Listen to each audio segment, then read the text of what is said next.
Hi friends, ಎಲ್ಲರಿಗೂ ನಮಸ್ಕಾರ. ನಾನಿವತ್ತು ಹೆಲ್ತಿಯಾಗಿ ಒಂದು ದೋಸೆ ರೆಸಿಪಿನ ತೋರಿಸ್ತಾ ಇದ್ದೀನಿ.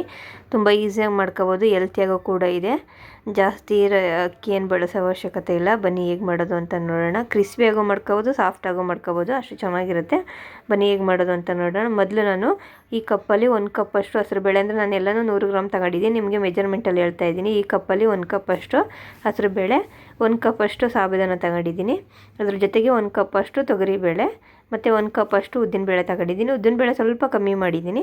ಇದ್ರ ಜೊತೆಗೆ ನಾನು ಒಂದು 3 ಕಪ್ಪಷ್ಟು ಅಕ್ಕಿ ತಗೊಂಡಿದ್ದೀನಿ. ನಾನು ಡಿಪೋ ಅಕ್ಕಿ ತಗೊಂಡಿದ್ದೀನಿ. ನೀವು ಬೇಕಾದ್ರೆ ರಾವ್ ರೈಸು ಹಾಕೋಬೋದು, ಇಲ್ಲಾಂದರೆ ಡಿಪೋ ಅಕ್ಕಿ ಹಾಕೋಬೋದು, ಇಲ್ಲಾಂದರೆ ಇಡ್ಲಿ ಅಕ್ಕಿನೂ ಹಾಕೋಬೋದು, ಯಾವುದು ಬೇಕಾದ್ರೂ ಹಾಕೋಬೋದು. ಇದನ್ನು 3 ಕಪ್ ತಗೊಂಡಿದ್ದೀನಿ ಅಕ್ಕಿನ. ಇದ್ರ ಜೊತೆಗೆ ನಾನು ಸ್ವಲ್ಪ ಕಡಲೆಬೇಳೆ, ಅಂದರೆ 1 ಟೇಬಲ್ ಸ್ಪೂನಷ್ಟು ಕಡಲೆಬೇಳೆ, ಮತ್ತು ಇದನ್ನೆಲ್ಲ ಮಿಕ್ಸ್ ಮಾಡಿ ಚೆನ್ನಾಗಿ ಒಂದು 5-6 ಸಲ ತೊಳೆದು ಎತ್ತಿಡ್ತಾ ಇದ್ದೀನಿ. ಇದ್ರ ಜೊತೆಗೆ ಸ್ವಲ್ಪ ಮೆಂತ್ಯ, ಅಂದರೆ 1 ಟೇಬಲ್ ಸ್ಪೂನಷ್ಟು ಮೆಂತ್ಯನ ಹಾಕಿ ಚೆನ್ನಾಗಿ ಮಿಕ್ಸ್ ಮಾಡಿ ಓವರ್ ನೈಟ್ ನೆನೆಸ್ತಾ ಇದ್ದೀನಿ. ನಾನು ಬೆಳಗ್ಗೆ ಮಾಡೋಕ್ಕೆ ಅಂತೇಳಿ ಒಂದು ನೈಟು ಫುಲ್ ನೆನೆಸ್ತಾ ಇದ್ದೀನಿ. ನಾನು ಇವಾಗ ನೈಟ್ ನೆನೆಸ್ಕೊಂಡಿದ್ದೀನಿ ಇದನ್ನು. ಇವಾಗ ನೋಡಿ ಬೆಳಗ್ಗೆ ಇದೆಲ್ಲ ಚೆನ್ನಾಗಿ ನೆಂದು ಮೇಲೆಲ್ಲ ಬಂದಿದೆ ನೋಡಿ, ನೀರೆಲ್ಲ ಹೀರ್ಕೊಂಡಿದೆ. ಇವಾಗ ಇದನ್ನು ನಾನು ಮತ್ತೆ 2-3 ಸಲ ತೊಳೆದು ಮಿಕ್ಸಿಗೆ ಹಾಕತ್ತೀನಿ. ನಾನು ಮಿಕ್ಸಿಗೆ 2-3 ಬ್ಯಾಚಲ್ಲಿ ಹಾಕ್ತೀನಿ, ಯಾಕಂದರೆ ನುಣ್ಣಗೆ ರುಬ್ಬಬೇಕು, ಆಮೇಲೆ ಜಾಸ್ತಿನೂ ಹಾಕಿದ್ದೆ ಅಂತೇಳಿ.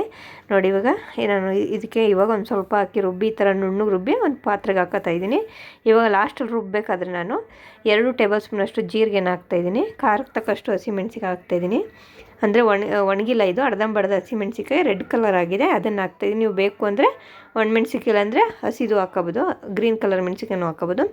ಇದ್ರ ಜೊತೆಗೆ ಉಪ್ಪು ಹಾಕಿ ರುಬ್ಬಿ ಎಲ್ಲನೂ ಚೆನ್ನಾಗಿ ರುಬ್ಬಿ ಇವಾಗ ಕಲಸಿ, ಹಿಟ್ಟೆಲ್ಲ ಕಲಸಿ ಎತ್ತಿಡ್ತಾಯಿದ್ದೀನಿ. ಚಟ್ನಿ ಮಾಡಿದ್ಮೇಲೆ ಇವಾಗ ನಾನು ದೋಸೆ ಮಾಡೋಕ್ಕೆ ತೋರಿಸ್ತಾ ಇದ್ದೀನಿ.